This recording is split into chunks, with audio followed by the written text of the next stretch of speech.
Have you ever started a new city, thrown down a few roads, zoned willy-nilly, and then realized way too late that the entire thing is trash? That's because starting a city is easy, but starting one that won't become a complete mess later on is a different story. Especially when early game budget is tight and every bad decision snowballs into 3 more. So today, I'm going to show you how I like to tackle a new city. We'll lock in the main road network, build a massive farming operation, zone the first neighborhoods and services, set up the industrial base that's going to create our early jobs, detail the whole thing so it feels like a city worth growing, and we're going to do all that without going bankrupt. Let's jump in. As always, I'm going to select normal mode. We'll select Unago as our map. Temporarily, we're going to call it City 3. We'll set our theme to North American. And this time, I'm going to play with natural disasters off. Before I place a single road, I want to review what we have available in the map. The good news is, we can import power, water, and sewage, which means the city can get off the ground without spending a fortune on utilities at the start. The wind is pushing pollution that way, which makes this the obvious place for our first industrial build, with potential for expansion here and here. Most of the fertile land actually sits outside of our tile, which means early on, farming is going to begin with livestock before we expand into vegetables, grain, and everything else. Now, the first road network has to do a few important jobs at once. Primarily, it needs to be cheap, but it also needs to allow for massive expansion down the line. So let's start with the backbone. I want to frame the first road around the water. Now, the major goal with placing these roads is to give us a few different points to align our grid. So we're going to get extremely close to the water because I could see this being a key wall down the line. We're going to add 2 more straight segments. We're going to get these connected in. So we'll just curve our roads into each other. This road is sitting just a bit too close to the water, so we're going to use Move It. We're going to select the entire road, and let's set it to be the same height as the train track right here. There we go, that's much better. This gives us a few different points that we can use to make grids, and I'll show you what I mean in a second. Starting on this side, let's pull down by 10 units, and let's make this a 10 by 16 grid, because that's fairly walkable. We need to continue extending this all the way down until we get to this curve, and we can see the grid breaks right here. That's important because if the grid breaks, so will our zoning. And to show you what I mean, if we were to extend this like we normally would, that gives us 9.98 units. If we go right before where the grid breaks, that gives us a perfect 10. The only reason why this matters is so that we don't break our zoning, because who wants to plop everything in? Now, a similar thing down here, we're going to find where that grid breaks. We want to make sure we get right in the middle, carry out our grid pattern, curve these roads into each other. Now, unfortunately, that does give us a broken grid, so our zoning will be a bit wonky there, but we'll deal with that when the time comes. We're going to extend this grid all the way down to this point. And we'll do the exact same thing on this side. And the next key thing is to figure out where our main roads are going to be. And just by looking at this, I potentially see 3. So down on this side, we have these 2 roads, and if we were to continue to send them down, eventually they're going to meet up. So let's actually formalize this. We'll turn this one into a 2-lane one-way. Same thing on this side. Now we're going to transition this into a 4-lane road. So we'll find that middle snapping point. And if we want this to be perfectly straight, then all we need is 168 on both sides. That's looking pretty awful. All we have to do with Move It is pull these nodes back. I would remove the traffic lights here, but you need to upgrade with the advanced road services. We don't have access to that yet. For the second main road, we have this awkward curve right here, and if we just slightly rework this, what we can end up with is a more interesting grid, but also the perfect connection for a main road.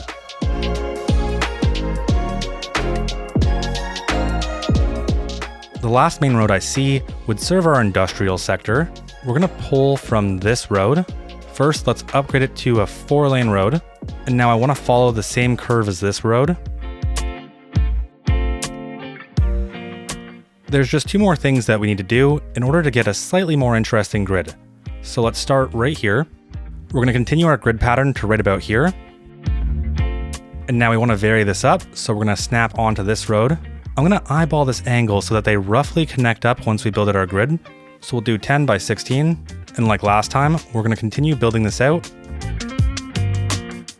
We're going to sever these 2 connections. Using Move It, we're going to select all of the nodes. And now I just want to rotate this in a way that bridges these two grids together, because that allows us to take a curved road. And if we got close enough, it should be perfect, but it's not. We're gonna have to delete one more section of this. And that is exactly what I wanted to see, because it breaks up our repetitive pattern, introduces a bunch of variation, and just allows for something a bit more unique to come out of it. Now we're finally ready to take our 4-lane roads, and we'll pull these all the way into our main connection. For this one, I want to make sure that I'm following the same curve as these grids.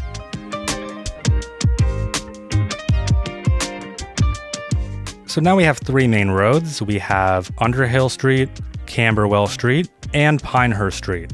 We also have a few different places to build our grid off of, which means I'm going to go quickly get that done.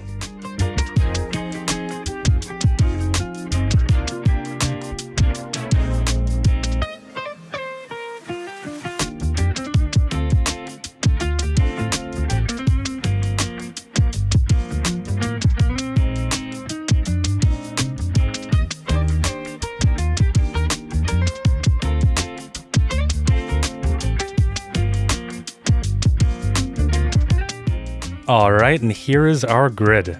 A few quick things. When we were building out our roads, we hit Tiny Village, which means we have one available development point. But the big thing is that we can expand into our farm area now. We're going to need this tile, and it actually costs 0 per month. It's amazing. And that's only because our starting tile isn't a full-size tile, and until you hit that requirement, pretty much everything is free. So this right here would be roughly the size of one full tile. Once we add on this, then all of a sudden we are paying $2 million in tile upkeep and $871,000 up front. At the moment, we definitely don't need all of this, but we will purchase these 5 just to streamline everything. And now this is when we really need to set up our city for success. We have all of this farm area down here, and we want to take advantage of it as much as we possibly can. Now looking at our budget, we are spending $19,000 per month just on roads. So for our farms, we are only going to use gravel roads. For the road layout, we're going to follow our existing pattern because we want to be able to expand later on down the line. And to make this feel somewhat cohesive, our plot size was roughly 10 by 16. So we're going to double it. That way it almost feels like there's a plausible world where this was farmland, but slowly over time it was split up into chunks and then sold out and developed. So we're going to go 32 by 20. And if I did all of my math correctly, that should line up. It's not perfect, but we're not going to worry about it. Now we are going to continue this all the way down until we get to right about here. I'm going to find roughly where this curve starts. Let's go up 20 units, then we'll go over by 32, and we're going to connect that back in. And now I'm just going to continue building out this grid until we reach this point.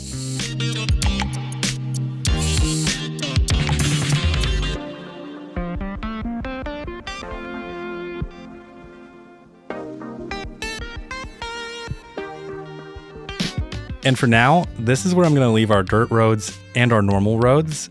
There is one problem that I see, and we're going to address it right now before it becomes a bigger deal. Right now, to enter the city, every single vehicle would be relying on this road. And that puts a lot of stress on this road, especially with how many connections we're making. We have this through road right here. We're going to upgrade the entire thing, and we want to pull that to the left. That way we don't break our zoning. And then we're just going to connect it directly into our highway down here. Before we zone any residential, I want to make sure that we're getting our farms in first. So everything over here is going to be livestock. And also there's one more important thing.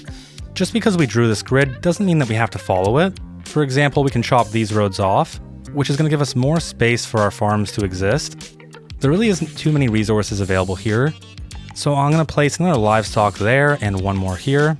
And now finally, let's get all of our grain in. And then as we swap to this section, let's get a bunch of vegetables in. Now I'm going to pause there because we need to stretch all of these surfaces out. And this is when we'll make some adjustments to the road if need be. I don't want all of these plots to be the exact same size. It'll feel a bit unnatural if we do that.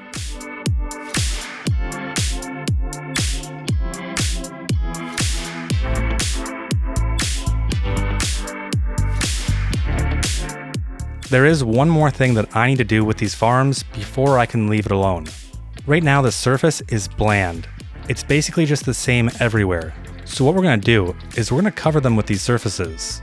And the only snappings we need are road and building lot, so we can turn all the other ones off. And once we place them in, it is just night and day difference. It's also partly the reason why I make them smaller. The big reason is that I want to prevent as many of those spawnable buildings from popping up, but I don't want to have to do crazy workarounds in order to get it. So I'm going to quickly go place in all of these surfaces.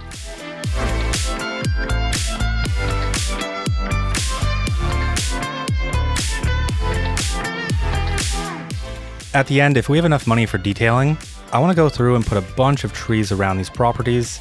That way it doesn't feel like a giant sea of surfaces. And speaking of the surfaces, they're probably not accurate. I don't really mind all that much, because the only thing that I care about is getting rid of the vanilla surface. Now that we've done that, we need to set up our utilities. Like I mentioned earlier, we're going to import all of our utilities. So we'll take this small transformer station, and we're going to place that right here by this farm. Let's delete this line, and it looks like it was already connected in, which is perfect.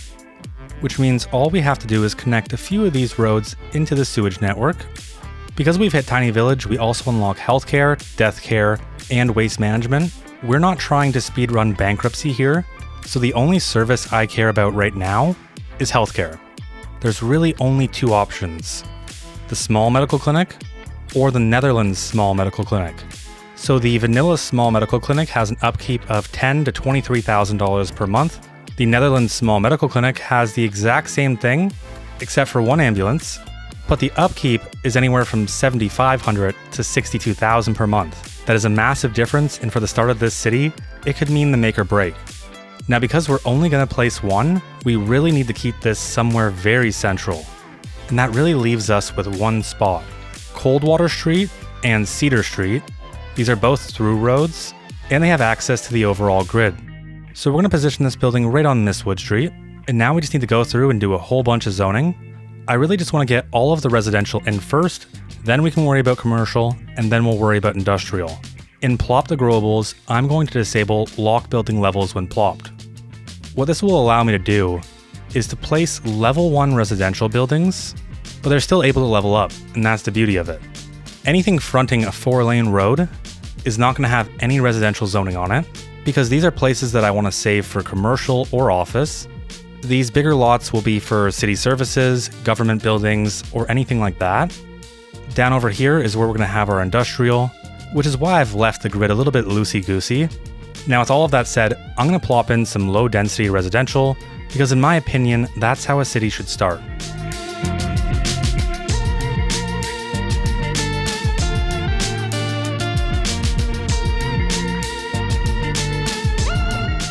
I love the way this is turning out, but we're gonna have to take a small break. We have no low density residential demand because we have a bunch of unoccupied buildings. I placed in way too many buildings before clicking play. We are losing $2,000 an hour, and we've unlocked the livestock processing facility. That's great. We're probably gonna see a whole bunch of those pop up soon. Either way, before we continue, I think there's a few things that we should do, starting with some commercial. Hotels break demand, so I definitely don't wanna let anything spawn in. That's gonna break all of our hard work. And because this is North America, or at least I'm pretending that it is, I want to have a bunch of car-centric uses along our main street. And also, before I forget, I have left a few spaces open for some paths. Either way, we need a few more commercial buildings, and we have unlocked the energy drink bottling plant. That is actually a lot quicker than I thought it would have been. Oh, a gas station. Of course we need a gas station. How could I forget a gas station? And we've also unlocked the farmer's market. That is a really special building to me. I love the farmer's market. And the asset alone is just super nice. Typically, I see farmer's markets near stores and malls. And we do have the opportunity to build some type of main store center within this area, which means I'm going to place the farmer's market right here. I want to pull that back just a little bit. That way we have a longer path. And there's going to be a lot of people moving goods in and out of this area. So I would expect some type of access road. So we'll make our asset road dual use. It'll function both as a parking lot and an access road. And that's a bit of a janky connection, but I think it should work. We are going to remove the lights right here, and of course we can't. So let's unlock advanced road services, and also another signature building, I guess. Now let's remove these lights, and all these extra crosswalks. And instead what we're going to do is set the priority here to be stop, and same thing with our parking lot. I want to be a bit careful with these signature buildings because they are known to break things, specifically commercial demand. And right now, our demand is primarily for medium density. I want to know, have most of these filled in yet? I'd say at least 75% of them have. But because we only have medium density residential demand, let's get something sorted. And to do this, I have a few great assets in mind. Not the sports bar, definitely not the sports bar, but we have these royal wharfs. So let's build our medium density closer to our waterfront. And we'll do that right here on this section. And we'll try and vary it up a bit just to make sure they all have different sizes. And we'll make sure to lock all of those levels. Each of these buildings hold about 40 to 50 households, so 150 residents each. Let's make sure we're providing enough parking. And that's definitely not going to be enough. I don't want this to be a concrete jungle. Now, because there's more private motoring, there is a higher gas station demand. So let's look for a gas station, and we're just going to go for the biggest one. We'll make sure it's level 1, and we'll place that right beside our farmer's market. And we have a low unemployment rate. Okay, that's amazing. And that is not amazing. So we have our first hearse icon. We are making a little bit of money, but we still need one more level because I want to unlock a crematorium. It'll be a bit more expensive in upkeep, but long term it's going to suit our goals a bit better. And okay, speak of the devil, we are now milestone 2, and I'm guessing we unlock a whole bunch of random stuff. But the only thing that we care about is the crematorium. Even though the France crematorium doesn't fit in with our city very well, this is the one we're going to add. And that's just because this is the cheapest building. I'm pretty certain I can make this building work though. We are going to need good road access, which is why we're going to place it right here, and we'll keep it closer to the right side. Now let's just do a little bit of move it action here. And then to make this building work, we are just going to take some of this urban art. I'm not really too worried what it is. As long as it's anything and we don't have a giant wall staring at us, I think it's going to do the trick. There we go. That is much, much better. We only have 380 population. We're gaining 110 per hour. So in terms of services, we're doing fine. Our low density residential demand is back. So we're going to continue plopping some in. And because we still have commercial demand, we'll also zone out this street entirely with commercial.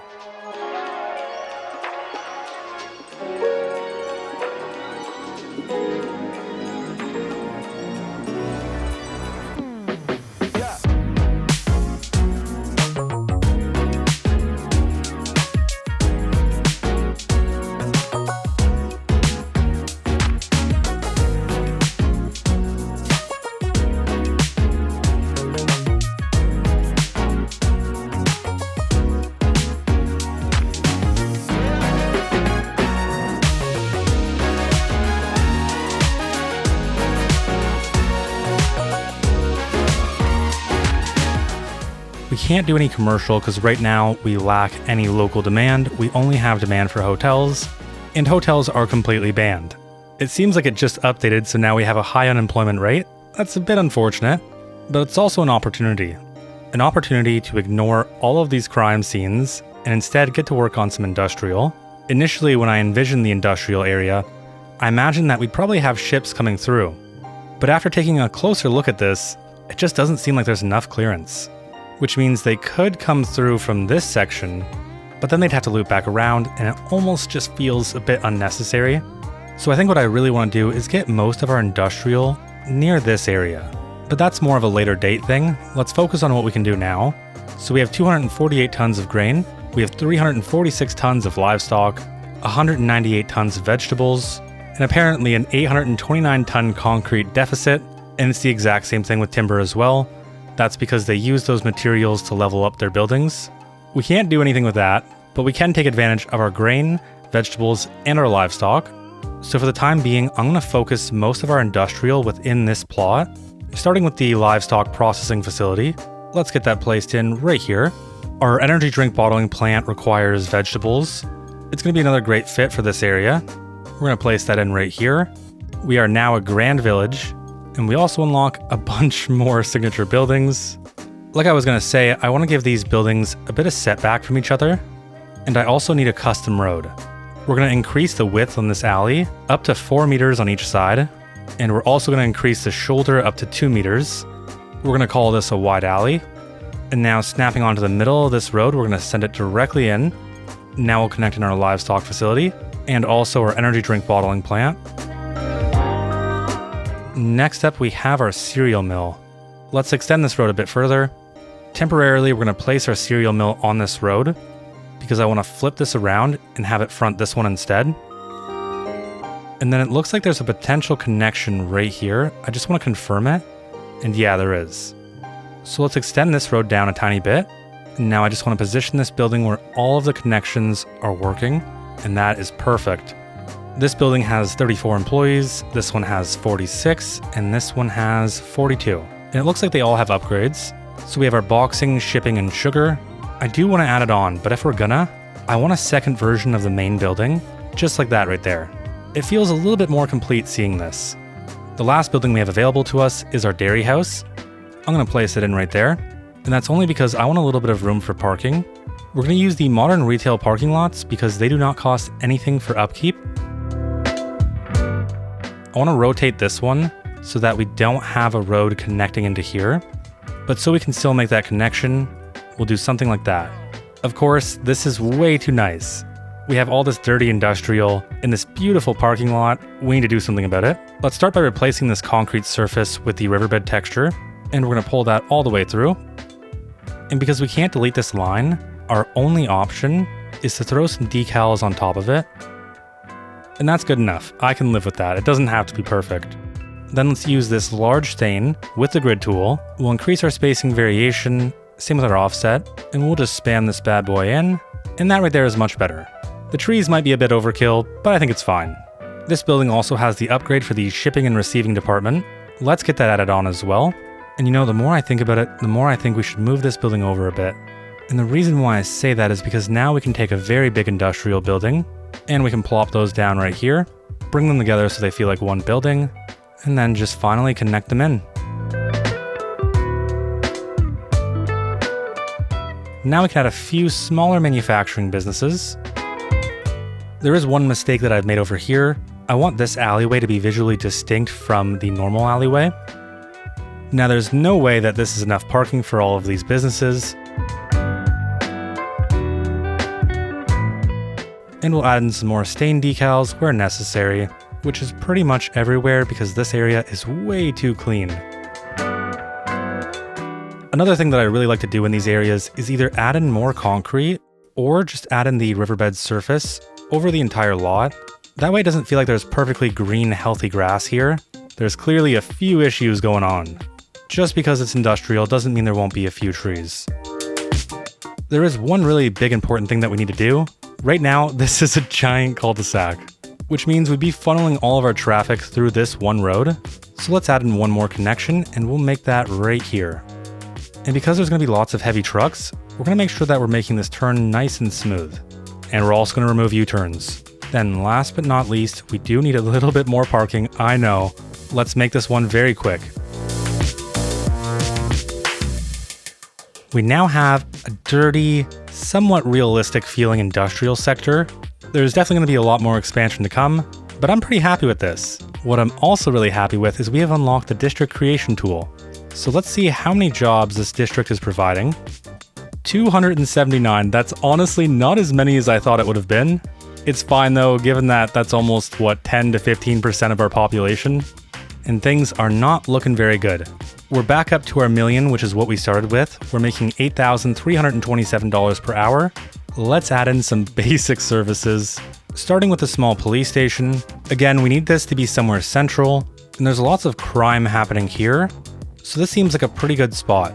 Then we have a few burnt down buildings, so let's add in the Netherlands Small Fire Station. It's not good to bundle services together, but in this case, I'm going to make an exception. These are going to be very loud and disrupting uses, and it's going to be rough to be these people over here, but sometimes that's just how it goes. To make this area feel a little bit more nice, we're going to put down a few trees right here, and we're already starting to see a bunch of icons go away. Now for our residential demand, we're doing great. For our commercial demand, we do have local demand, which is amazing. Let's get a small little office park built out, and I have a few great locations for it. Obviously near our industrial is going to be a really good use, but also this little section over here. And this is the one that I want to start with. So using a normal alley, we're going to snap right to the middle of this road. And this is going to be the entry point to this little area.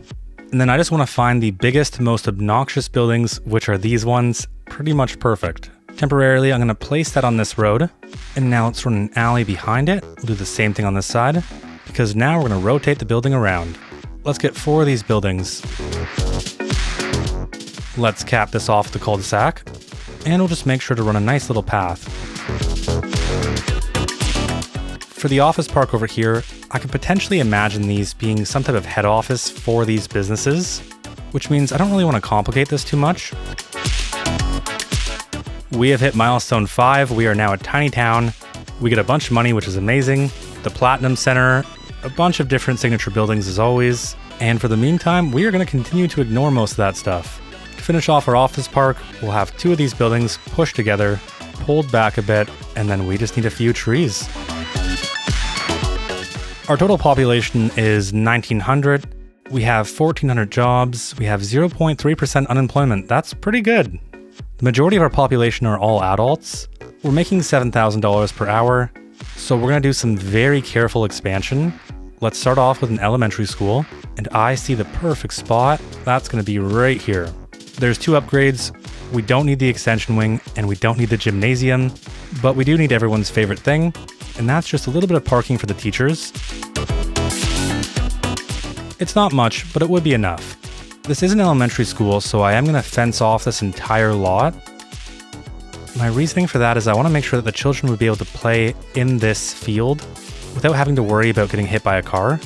We'll lightly sprinkle a few trees and also fence off the parking lot. That looks awful, but I think it's fine. So the next thing that I want to work on is a high school. The cheapest one is the small high school, so that's the one we're going to go with. And this does have a sports park that I really do want to add on. We need to unlock the large sports park. First we'll unlock parking areas, and then we're going to unlock park maintenance, large parks, sports parks, and large sports parks. This is only $1,500 per month for upkeep, so it's not bad at all, but it is going to be perfect for what we want it for.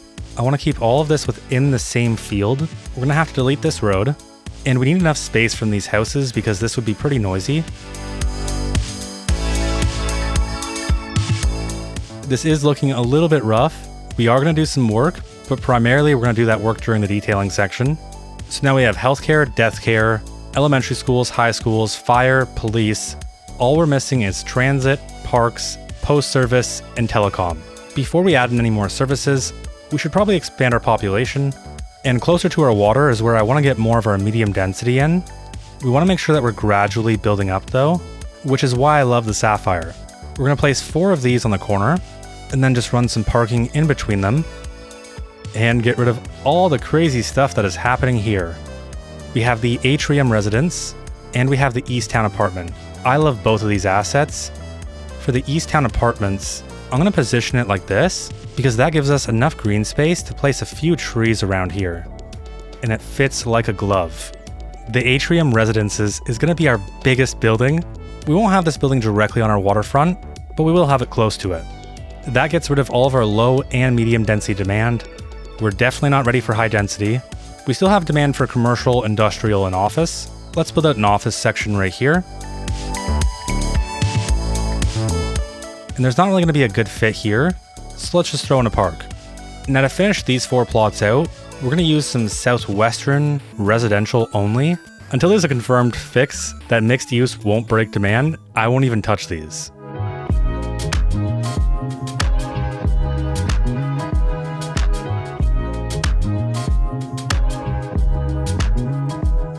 For the time being, this is all going to be low density residential.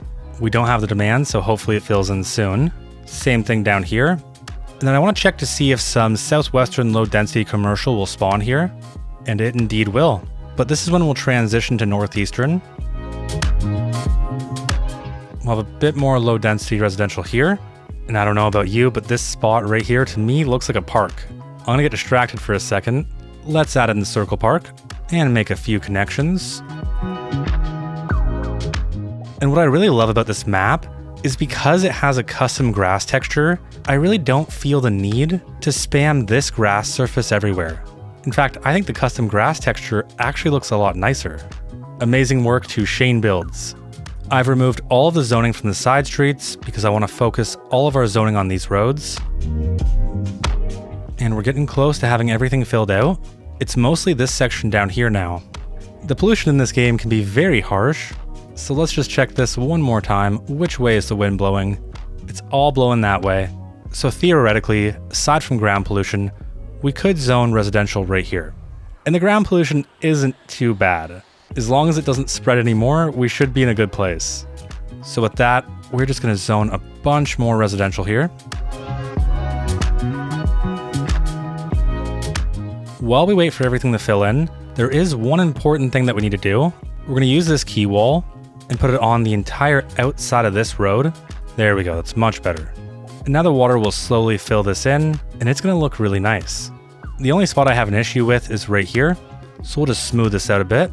And there we go. The city is really coming together. We're making $10,000 per hour. We have 4,000 people. Let's take our district creation tool, and we're gonna create a few different districts.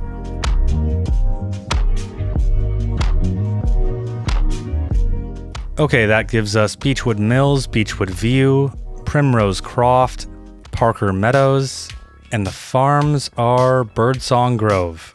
If you have better names than any of these, please comment below. We'll run a poll, and whatever name wins is the name we'll go with. We're gonna jump into detailing in a second, and that's because I really only want medium density here. And of course, I've been cut off. We just hit milestone 6, we are now a boom town. Oh wait, it looks like our medium density demand is coming back. And it seems like the only reason why we have an issue is because we have a high unemployment rate. And wow, it is 15.9%. We can easily solve this. Actually, how many jobs do our farms produce? Only 129. That is not as many as I thought it would have been. We don't have any office demand. So what we can do is expand our industrial sector. And I don't want to pollute the water, so we aren't going to get any closer than this.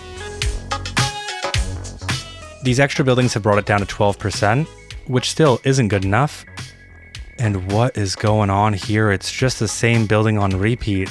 Looks like we have a bit of office demand, so we can definitely place some in somewhere around here. I believe once those fill in, we should be in a pretty good place for our unemployment.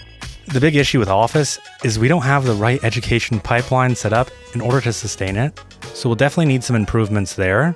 But I think that's a good place to stop for now. So let's jump into some detailing.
And that is going to do it for detailing.